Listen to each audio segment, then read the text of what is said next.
Hello everyone, welcome back to Swathi channel. ಇವತ್ತು ನಾನು ಕೆಲವೊಂದು ಕಿಚನ್ ಟಿಪ್ಸನ್ನು ಶೇರ್ ಮಾಡ್ತಿದ್ದೀನಿ. ನಿಮಗೆ ಈ ವಿಡಿಯೋ ಇಷ್ಟವಾದರೆ ಪ್ಲೀಸ್ ನನ್ನ ಚಾನಲ್ಗೆ ಸಬ್ಸ್ಕ್ರೈಬ್ ಮಾಡಿ, ಪಕ್ಕದಲ್ಲಿರುವಂಥ ಬೆಲ್ಲೈಕನನ್ನು ಕ್ಲಿಕ್ ಮಾಡಿ. ನಾನು ಮಾಡುವಂಥ ಎಲ್ಲ ವೀಡಿಯೋಸ್ಗೂ ನೋಟಿಫಿಕೇಷನ್ ಅನ್ನೋದು ಬರುತ್ತೆ. ಫಸ್ಟ್ ಟಿಪ್ ಬಂದುಬಿಟ್ಟು ನಾನಿಲ್ಲಿ ಕೆನೆಯನ್ನು ತೆಗೆದಿಟ್ಟಿದ್ದೀನಿ. ಒಂದು ವಾರದ್ದು. ನಾವು ಒಂದೊಂದು ದಿನಕ್ಕೂ ನಾವು ಸ್ವಲ್ಪ ಸ್ವಲ್ಪ ತೆಗೆದಿಟ್ಕೊಂಡು ತುಪ್ಪ ಮಾಡೋಕ್ಕಿಂತನೂ ಒಂದು ವಾರಕ್ಕೆ ನಾವು ಈ ರೀತಿ ಕೆನೆಯನ್ನು ಸ್ಟೋರೇಜ್ ಮಾಡಿಕೊಂಡು ಫ್ರಿಜ್ಜಲ್ಲಿ, ಮತ್ತು ನಾವು ಈ ರೀತಿ ಮಾಡೋದ್ರಿಂದ ತುಪ್ಪನೂ ಜಾಸ್ತಿ ಆಗುತ್ತೆ ಮತ್ತು ನಮ್ಮ ಟೈಮ್ ಕೂಡ ಕಡಿಮೆ ಆಗುತ್ತೆ. ಈ ರೀತಿ ಟ್ರೈ ಮಾಡಿ ನೋಡಿ. ಈ ರೀತಿ ನಾನು ಫಸ್ಟು ಕೆನೆಯನ್ನು ಫ್ರಿಜ್ಜಲ್ಲಿ ಇಟ್ಟಿದ್ದಲ್ಲ, ಆ ಕೆನೆಯನ್ನು ಚೆನ್ನಾಗಿ ತೊಳೆದ್ಬಿಟ್ಟು ನೀರಿನಲ್ಲಿ, ಮತ್ತು ನಾನಿಲ್ಲಿ ತುಪ್ಪವನ್ನು ಈ ರೀತಿ ಮಾಡ್ಕೊತಾ ಇದ್ದೀನಿ. ನೀವು ಈ ರೀತಿ ಮಾಡುವಂಥ ಟೈಮಲ್ಲಿ ಲೋ ಫ್ಲೇಮಲ್ಲೇ ನಾವು ಇಟ್ಕೋಬೇಕು. ಈ ರೀತಿ ಕ್ಲೀನಾಗೆ ನಮಗೆ ತುಪ್ಪ ಅನ್ನೋದು ಚೆನ್ನಾಗಿ ಬರುತ್ತೆ. ನೋಡಿದ್ರಲ್ಲ, ನಿಮಗೆ ಟಿಪ್ ಇಷ್ಟ ಇದೆ ಅಂದರೆ ಒಂದು ಲೈಕ್ ಮಾಡಿ, ನನ್ನ ಚಾನಲ್ಗೆ ಸಬ್ಸ್ಕ್ರೈಬ್ ಮಾಡಿ, ಪಕ್ಕದಲ್ಲಿರುವಂಥ ಬೆಲ್ಲೈಕನ್ ಕ್ಲಿಕ್ ಮಾಡಿ. ನಾನು ಮಾಡುವ ಎಲ್ಲ ವೀಡಿಯೋಸು ನೋಟಿಫಿಕೇಷನ್ ಅನ್ನೋದು ಬರುತ್ತೆ. ಹಾಗೂ ನಿಮ್ಮ ಫ್ರೆಂಡ್ಸ್ ಫ್ಯಾಮಿಲಿ ಮೆಂಬರ್ಸ್ಗೆ ನನ್ನ ವೀಡಿಯೋಸನ್ನು ಶೇರ್ ಮಾಡಿ, ಸಬ್ಸ್ಕ್ರೈಬ್ ಮಾಡೋಕ್ಕೆ ಹೇಳಿ. ನೋಡಿ, ನಮಗೆ ತುಪ್ಪ ಅನ್ನೋದು ರೆಡಿ ಆಯಿತು. ಈ ತುಪ್ಪ ನನಗೆ 1 ಮಂತ್ ಆರ್ 2 ಮಂತ್ಸ್ವರೆಗೂ ನನಗೆ ಬರುತ್ತೆ. ಸೆಕೆಂಡ್ ಟಿಪ್, ನಾವು ತೊಗರಿಬೇಳೆಯನ್ನು ಎಷ್ಟೇ ನೀಟಾಗಿ ಕ್ಲೀನಾಗಿ ಇಟ್ಕೊಂಡ್ರೂ ಹುಳ ಅನ್ನೋದು ಬೀಳುತ್ತೆ. ಆ ರೀತಿ ಬೀಳ್ದಿರೋ ಇರೋದಕ್ಕೋಸ್ಕರ ನಾನಿಲ್ಲಿ ಲವಂಗ ಮತ್ತು 1-2 ಮೆಣಸನ್ನು ಹಾಕಿ ಸ್ಟೋರೇಜ್ ಮಾಡ್ಕೊತಾ ಇದ್ದೀನಿ. ಈ ರೀತಿ ಮಾಡ್ಕೊಳ್ಳೋದ್ರಿಂದ ನಮಗೆ ಹುಳ ಅನ್ನೋದು ಬೀಳೋದಿಲ್ಲ.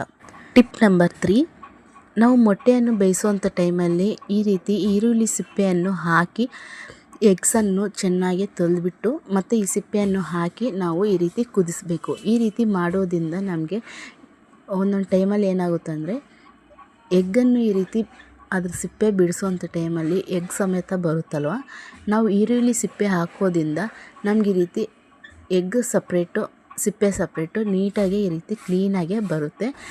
ಆಮೇಲೆ ಈ ಸಿಪ್ಪೆ ಕೂಡ ನಮಗೆ ತುಂಬಾ ಉಪಯೋಗ ಆಗುತ್ತೆ. ಅದು ಯಾವ ರೀತಿ ಅಂದರೆ, ಈ ಸಿಪ್ಪೆನ ನಾವು ಮಿಕ್ಸಿ ಜಾರಿಗೆ ಹಾಕಿಬಿಟ್ಟು ಒಂದು ಸಾರಿ ಗ್ರೈಂಡ್ ಮಾಡೋದ್ರಿಂದ ನಮಗೆ ಆ ಬ್ಲೇಡ್ಸ್ ಕ್ಲೀನಾಗಿ ಶಾರ್ಪ್ ಆಗುತ್ತೆ, ನೀಟಾಗಿರುತ್ತೆ. ನಮಗೆ ಒಂದೊಂದು ಮಿಕ್ಸಿಗೆ ಹಾಕುವಂಥ ಟೈಮಲ್ಲಿ ಜಾರ್ಗಳು ಅದ್ರ ಬ್ಲೇಡು ಶಾರ್ಪ್ನೆಸ್ ಅನ್ನೋದು ಹೋಗುತ್ತಲ್ಲ, ಈ ಸಿಪ್ಪೆ ಹಾಕಿ ನಾವು ಗ್ರೈಂಡ್ ಮಾಡೋದ್ರಿಂದ ಆ ಬ್ಲೇಡ್ ಅನ್ನೋದು ಶಾರ್ಪ್ನೆಸ್ ಆಗುತ್ತೆ. ನೋಡಿ, ಸಿಪ್ಪೆ ಕ್ಲೀನಾಗೆ ಬಂದಿದೆ, ಎಗ್ ಕೂಡ ನೀಟಾಗೆ ಇದೆಯಲ್ಲ. ಈ ರೀತಿ ಒಂದು ಸರಿ ಟ್ರೈ ಮಾಡಿ. ಮತ್ತು ಈ ಸಿಪ್ಪೆ ನಾನು ಹೇಳ್ದ್ನಲ್ಲ, ಮಿಕ್ಸಿ ಜಾರ್ಗೆ ಒಂದು ಸಾರಿ ಗ್ರೈಂಡ್ ಮಾಡಿಬಿಟ್ಟು ಇಡಿ, ಬ್ಲೇಡ್ ತುಂಬ ಶಾರ್ಪ್ನೆಸ್ ಅನ್ನೋದು ಬರುತ್ತೆ. ಟಿಪ್ ನಂಬರ್ 4, ನಾವು ಈ ವ್ಯಾಸ್ಲೈನನ್ನು ಚಳಿಗಾಲದಲ್ಲಿ ಕೈಗೆ, ಕಾಲಿಗೆ ಮತ್ತು ಫೇಸ್ಗೆ, ಲಿಪ್ಸ್ಗೆ ಈ ರೀತಿ ಅಪ್ಲೈ ಮಾಡ್ತಾ ಇರ್ತೀವಲ್ಲ, ಅದೇ ರೀತಿ ನಾನು ಈ ಫೇಸ್ಗೆ ಅನ್ನೋದು ಒಂದು ಗ್ಲೋಯಿಂಗ್ ಸ್ಕಿನ್ ಬರೋದಕ್ಕೋಸ್ಕರ ನಾನಿಲ್ಲಿ ಒಂದು ಟಿಪ್ಪನ್ನು ಹೇಳ್ತಿದ್ದೀನಿ. ನಾನಿಲ್ಲಿ ಫಸ್ಟು ವ್ಯಾಸ್ಲೈನನ್ನು ಸ್ವಲ್ಪ ತಗೊತಾ ಇದ್ದೀನಿ. ಸ್ವಲ್ಪ ನಿಮಗೆ ಫೇಸ್ಗೆ ಎಷ್ಟು ಬೇಕೋ ಅಷ್ಟೊಂದು ತಗೊಂಡ್ರೆ ಸಾಕು. ಮತ್ತು ಇದ್ರ ಜೊತೆಗೆ ಸ್ವಲ್ಪ ನಾನು ಕೊಬ್ಬರಿ ಎಣ್ಣೆಯನ್ನು ಹಾಕ್ಕೊತೀನಿ. ನಾವು 1/2 ಸ್ಪೂನಷ್ಟು ಹಾಕ್ಕೊಂಡ್ರೆ ಸಾಕು ಕೊಬ್ಬರಿ ಎಣ್ಣೆ. ಇಲ್ಲಿ ನನಗೆ ಕೊಬ್ಬರಿ ಡ್ರೈ ಆಗಿರೋದ್ರಿಂದ ಆ ಎಣ್ಣೆಯನ್ನು ಈ ರೀತಿ ಬೇಳೆಯಿಂದ ನನಗೆ ಎಷ್ಟು ಬೇಕೋ ಅಷ್ಟನ್ನು ಹಾಕ್ಕೊತಾ ಇದ್ದೀನಿ. ಮತ್ತು ಸ್ವಲ್ಪ ಅರಿಶಿನ ಪುಡಿ ನನಗೆ 1/2 ಸ್ಪೂನ್ ಆದರೆ ಸಾಕಾಗುತ್ತೆ. ನಿಮ್ಗೆ ಎಷ್ಟು ಬೇಕೋ ಅಷ್ಟನ್ನು ಹಾಕ್ಕೊಳ್ಳಿ. ನಾನು ಈ ರೀತಿ ಸ್ವಲ್ಪ ಅರಿಶಿನ ಪುಡಿಯನ್ನು ಹಾಕ್ಕೊತಾ ಇದ್ದೀನಿ. ಈ 3 ತಗೊಂಡು ಚೆನ್ನಾಗಿ ಮಿಕ್ಸ್ ಮಾಡ್ಕೊಳ್ಳಿ. ಈ ರೀತಿ ಚೆನ್ನಾಗಿ ಮಿಕ್ಸ್ ಮಾಡ್ಕೊಂಡಿದ ನಂತರ ನಮ್ಮ ಫೇಸ್ಗೆ ಅಪ್ಲೈ ಮಾಡ್ಕೋಬೇಕು. ಫಸ್ಟು ನಮ್ಮ ಫೇಸ್ಗೆ ಅಪ್ಲೈ ಮಾಡ್ಕೊಳ್ಳೋಂಥ ಮುಂಚೆ ನಮ್ಮ ಫೇಸ್ಗೆ ಚೆನ್ನಾಗಿ ಸೋಪ್ ಹಾಕ್ಕೊಂಡು ಚೆನ್ನಾಗಿ ಫೇಸ್ ವಾಶನ್ನು ಮಾಡ್ಕೋಬೇಕು. ನಾವು ಫೇಸ್ ವಾಶ್ ಮಾಡಿದ ನಂತರ ನಾವು ಏನೇ ಆಗಿರ್ಬೋದು, ಫೇಸ್ ಪ್ಯಾಕ್ ಆಗಿರ್ಬೋದು, ಸ್ಕ್ರಬ್ ಆಗಿರ್ಬೋದು, ಏನೇ ಒಂದು ನಮ್ಮ ಫೇಸ್ಗೆ ಅಪ್ಲೈ ಮಾಡುವಂಥ ಮುಂಚೆ ನಾವು ಫಸ್ಟು ಫೇಸ್ ವಾಶನ್ನು ಮಾಡ್ಕೋಬೇಕು.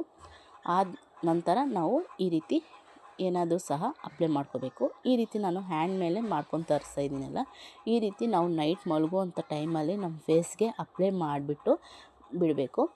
ನಾವು ಮತ್ತು ಮಾರ್ನಿಂಗು ಫೇಸ್ ವಾಶ್ ಅನ್ನೋದು ಮಾಡಬೇಕು. ಈ ರೀತಿ ಮಾಡೋದ್ರಿಂದ ನಮ್ಮ ಫೇಸ್ ಮೇಲೆ ಇರೋಂಥ ಡರ್ಟ್ ಮತ್ತು ಡಲ್ನೆಸ್ ಆಗಿರ್ಬೋದು, ಫೇಸ್ ಪಿಗ್ಮೆಂಟೇಷನ್ ಆಗಿರ್ಬೋದು, ಡಾರ್ಕ್ನೆಸ್ ಆಗಿರ್ಬೋದು, ಈ ರೀತಿ ಕ್ಲೀನಾಗಿ ಎಲ್ಲನೂ ಸಹ ಕ್ಲೀನಾಗಿ ಹೋಗುತ್ತೆ. ಈ ರೀತಿ ಟ್ರೈ ಮಾಡಿ. ನನಗಂತೂ ಇದು ಬೆಸ್ಟ್ ಟಿಪ್ಪೇ ಅನಿಸ್ತು. ನನಗೆ ತುಂಬಾ ಚೆನ್ನಾಗಿ ವರ್ಕ್ ಆಗುತ್ತೆ. ಈ ರೀತಿ ಟ್ರೈ ಮಾಡಿ. ನೆಕ್ಸ್ಟ್ ಟಿಪ್ ಬಂದುಬಿಟ್ಟು, ನಾನಿಲ್ಲಿ ಒಂದು ಪೌಡರನ್ನು ಮಾಡಿಟ್ಕೊಂಡಿದ್ದೀನಿ. ಈ ಪೌಡರ್ ಬಂದುಬಿಟ್ಟು ನನಗೆ ವೆಯ್ಟ್ ಲಾಸ್ ಆಗೋದಕ್ಕೆ ತುಂಬಾ ಹೆಲ್ಪ್ ಆಗಿದೆ. ಈ ಪೌಡರು ನಾನು 75 kgಸಿಂದ 65 kg ಬರೋದಕ್ಕೆ ಕಾರಣ ಈ ಪೌಡರು.